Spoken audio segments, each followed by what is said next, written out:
The latest. Thank you for your love and support. The last born of Ecowas, the president of Senegal, Faye, has run back to join the AES alliance. This was the same thing that Faye said, and we championed his agenda. According to him, when he becomes the president, he's going to work with Mali, Niger, and Burkina Faso and make sure that Africa see the light, the joy that we have always been looking for. Faye has now come back to join Mali, Niger, and Burkina Faso. He said, oh, when he look at the wonderful things that Mali, Niger, and Burkina Faso are doing, there is nothing he could do rather than to join them. But now he's saying, oh, what is it? Enough is enough. All die be die. Yes, like someone in G would say, that all die be die. So now he has come back into the African flesh. And he has seen that the only people that can help him achieve the better Senegal that he's looking for and he has promised his people is to join Mali, Niger, and Burkina Faso. And this is what we want. We want more African leaders to join. He has sent an envoy asking them to allow him to become a member. He wants to be part of them. He wants to move from that organization called Ecowas. And we know, like Julius Malema will always call them gentlemen club, that they are only there for the interests of themselves and their bosses. We want more African countries to join Mali, Niger, and Burkina Faso to fight a common goal. So we'll see the liberation that we are looking for. We have been given freedom on paper, but in real life, we are still under oppression. If truly we are free, we have our freedom, then we should have control over our natural resources. We should determine the kind of things that we want to do. The West should not sit there and still tell us what to do. And this is amazing. Faye has decided to be cold and warm. He can decide to be cold this morning, in the afternoon, warm. But we hope that now that he himself has officially decided to join them, this is on a good note. And we want to see more of you joining. These people are for the interests of Africa. They made it clear that they are not there to change only Mali, Niger, and Burkina Faso, but the whole of Africa. They are fighting for our freedom. So let's all team up. If truly you, the African leaders, want us to be free, then join Mali, Niger, and Burkina Faso, do the needful, so that we'll have our own sovereignty. We can decide what we want. United we stand, divided we fall. So that's the latest around the world in Africa, West Africa, and in Senegal. An important series of events is unfolding in Burkina Faso, with major negotiations taking place in the capital, Ouagadougou. These talks involve the government of Burkina Faso and Senegal under the leadership of President Bassirou Faye, who has made a bold move to align his country with the Alliance of Sahel States, AES. This is a significant moment for Senegal and Burkina Faso, and even more so for the entire Sahel region. President Faye has sent a special envoy to Burkina Faso to make his country's commitment clear, marking a new chapter in the effort to create a united front against the challenges facing the Sahel. The Alliance of Sahel States, AES, was founded on the idea of breaking free from neocolonialism and building a future where African nations control their own destinies. Senegal's decision to back this vision is a powerful statement, and it shows that President Faye is serious about pushing for the emancipation of African peoples. This decision is particularly important because Senegal, as one of the most influential countries in West Africa, has always been a key player in regional politics. By joining forces with Burkina Faso and other members of the AES, Senegal is sending a message that unity is the only way forward for Africa. So, why has Senegal chosen to take this step now? What's happening behind the scenes that led to this crucial decision? Let's take a closer look at the events that brought us to this moment and why it's so important for the future of Africa.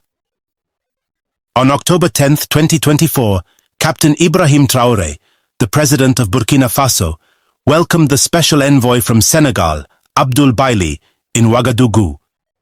Baili came with an important message from Senegal's president, Bassirou Faye. The message was simple but powerful.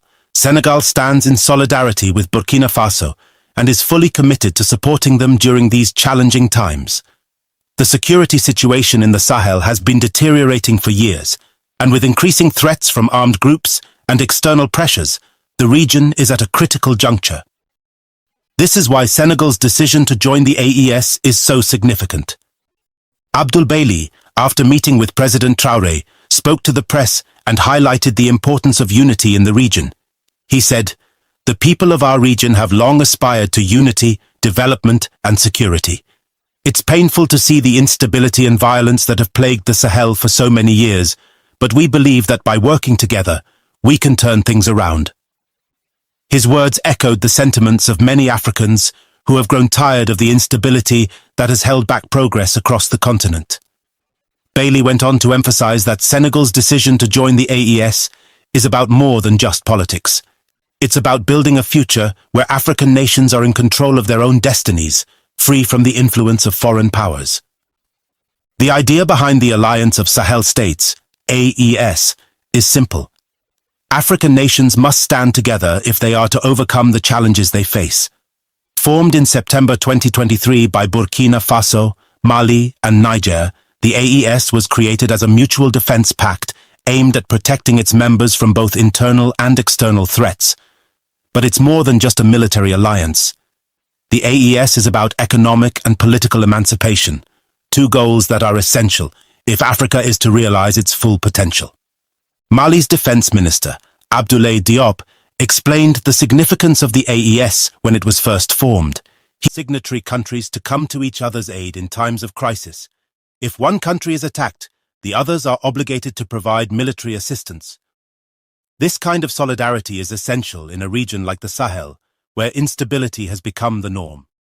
For too long, African nations have relied on foreign powers to solve their problems.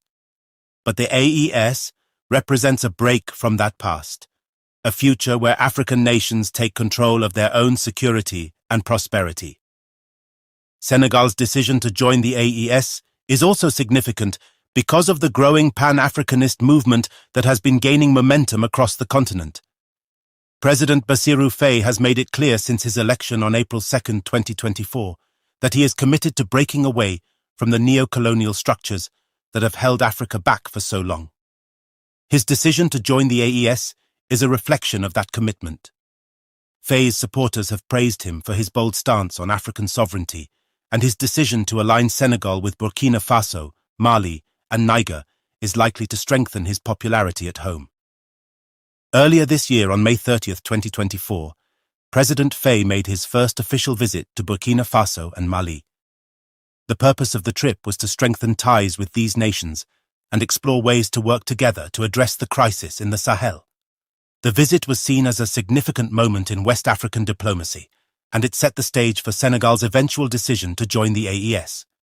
During his visit, President Faye met with Captain Ibrahim Traoré in Ouagadougou and Colonel Assimi Goïta, the transitional president of Mali, in Bamako. Both of these leaders have been strong advocates for Pan-Africanism, and their influence on President Faye's decision is clear. As Senegal steps into this new role within the AES, it's clear that the country is committed to playing a leading role in the future of Africa. But the decision has also raised questions among some of Senegal's traditional partners, particularly in the West. The Economic Community of West African States, Ecowas, has expressed concerns about Senegal's decision to align with the AES, given the strained relationship between Ecowas and some of the AES member states.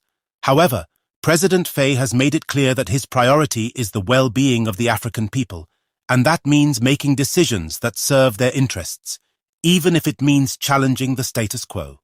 What's clear is that Africa is entering a new era. The growing unity among African nations, as seen in the AES, represents a shift in the way African leaders are approaching their challenges.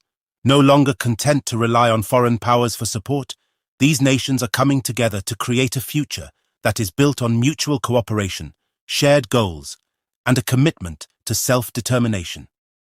Senegal's decision to join the AES is a testament to the strength of this movement, and it sends a powerful message that the future of Africa will be shaped by Africans.